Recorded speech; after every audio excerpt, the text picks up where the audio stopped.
OK, alors maintenant qu'on a regardé une vidéo sur vraiment la soustraction avec le matériel de manipulation, on va venir voir ici quand on fait un algorithme traditionnel, c'est-à-dire c'est des choses qui ont été enseignées depuis des dizaines et des dizaines d'années. Ça ne veut pas dire que c'est la meilleure façon. L'important, c'est que tu trouves ta façon à toi qui te permette de bien comprendre et de bien expliquer ce qui se passe dans ta tête quand tu fais une soustraction. Alors, j'ai écrit mes deux nombres ici, 875, et auquel j'ai soustrait 86. Je vais venir indiquer ici, toujours au-dessus, mes unités, mes dizaines et mes centaines pour m'aider.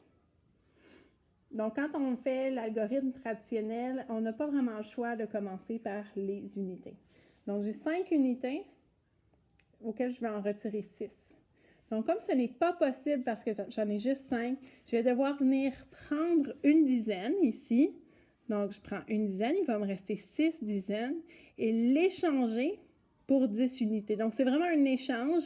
Comme on est dans un système de base 10, je prends une dizaine et comme j'ai fait tout à l'heure, je l'ajoute à mes unités. Il me reste 15 unités. J'en retire 6. Donc, la différence, c'est 9. Il va me rester 9 unités à la fin. Maintenant, j'ai 6 dizaines. Je veux en retirer 8. Donc, même chose que tout à l'heure, je n'ai pas assez de dizaines pour en retirer 8. Je vais devoir aller échanger une centaine contre 10 dizaines. Donc, je viens ici prendre une centaine.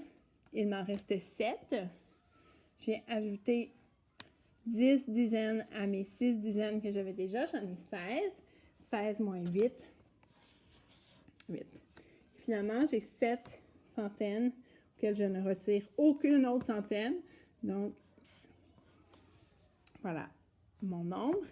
Ma réponse, 789. Donc, c'est la différence entre 875 et 86.